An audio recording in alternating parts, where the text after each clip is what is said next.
Bilbo and the business. I settled down quickly in Spain. Having already lived there for a year, I knew the ropes, and the language came back fast. That first summer I worked with my father. Then, surprise, my brother showed up. Yes, that brother, the crazy one. And he had an idea. He suggested that he and I, take over our father's restaurant together. I already knew my father had been talking about handling over the business. I knew a decision was coming, but in my usual way I just let things happen instead of making them happen. My father is a difficult person. He'd been telling me since I was 18 that the restaurant would be mine and my brother's one day. Phone calls, holiday visits, always the same promise. But I'd learned to be cautious. My childhood taught me that people lie, especially the ones closest to you. So I took it with a grain of salt. Turns out my brother had been working behind the scenes, and suddenly the business was being handed over, which for me meant two things. One, I would have to work side by side with the guy who once made my life a psychological nightmare. But hey, we were older now, more mature, right? And worst case, I do what I always did, skip town and go back to Sweden. Taking over a business meant I had to commit, really commit, and that clashed heavily with my escape mentality. But the truth, I had nothing to lose. I had a fresh start, a small studio apartment, a gift from my dad which I later found out I had to repay, a car, my own space, sunshine every day. All I needed was a job. So I said, screw it, go for it. As it turned out, my father's version of passing the torch was a bit twisted. He'd calculated that the rent we'd pay him would be exactly 1/3 of what the restaurant had earned in previous years. So while we did the heavy lifting, handling the problems, running the place, he'd still collect 1/3 of the income as rent. And not just that, we had to pay a contract signing fee, which coincidentally matched the value of my flat. Not including the money I still owed him for the gifted flat. So there I was, new business, a loan on my only belonging, the cash from that loan now in my dad's hands, and my business partner, the same guy who terrorized me through childhood. All this on the sunny coast of Spain. What could go wrong?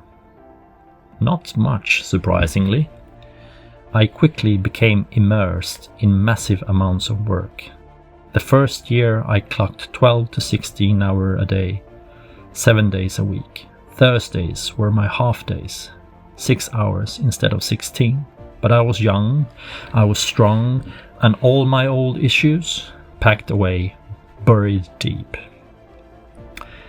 My neck and back still bothered me, but I found an amazing osteopath from Holland. His hands were magical. Cracks, deep massage, pure energy. He kept me running. Then came Bilbo. To help with the loneliness, I was offered a dog, a small Rottweiler puppy. He was only a month old when I got him. I named him Bilbo. And every time someone asked, I clarify Bilbo from the books, not the movie.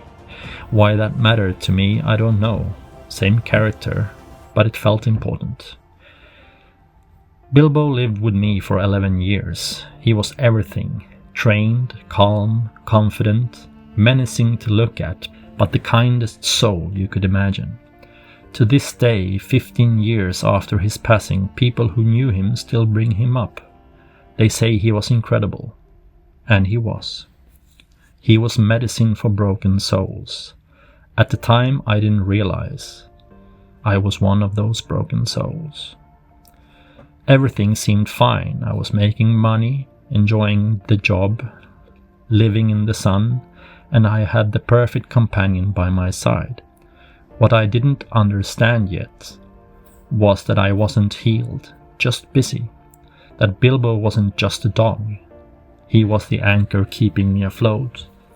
But for a moment life was working, and I held on to it. I still partied. Somehow I found the energy. I needed the distraction from all the work and that intense brother. I found a couple of friends, one from Belgium and one from England. And every weekend we went out, usually to a crazy bar in Marbella. Shots, loud music, beautiful waitresses. One in particular had my full attention. She was Argentinian, just 20 years old. Long black hair, an exotic, perfectly carved face, and those lips. My God, those lips. She was burned into my brain for the better part of 2 years. Every time she came near our table, I turned into a teenager again. Butterflies in my stomach, clumsy, awkward, trying badly to get her attention, to step forward, but I never quite did. And even when I did, she never really let me in. Kindly but firmly. She never said no, not directly, but her eyes said everything. Dark and clear. They told me, I'm not for you. She was never going to be the one, and somehow I knew it. Still, I thought about her often. Fantasies of what might have been. Would I still be living in Spain? Would I have followed her to Argentina? Would I have been successful? Or just the same old chaos in a different country? Those kind of thoughts. They come with a sense of loss. Loss of what could have been, but also a reminder of what I have. And some of what I have now, I wouldn't trade for anything in this world. So yes, I adored the Argentinian beauty. But in the end, I'm grateful nothing ever happened. Because if it had, my daughter wouldn't exist.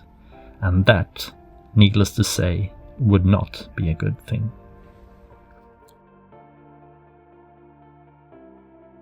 Hi, if this story meant something to you, if it helped pass the time or just made you feel a little less alone, consider subscribing. It helps more than you think. You're also welcome to share it or take a look at one of the books I've written. They carry many of the same themes: life, struggle, the search for meaning. I'll keep posting as long as I can. And yes, some episodes might be rough around the edges, the sound, the pacing, even the voice, but that's the point. I'm not aiming for perfection, just honesty. Life's not polished, neither is this. Take care of yourselves, and if you're doing fine, look around. Someone near you might need a little care. Thanks for listening and for being here.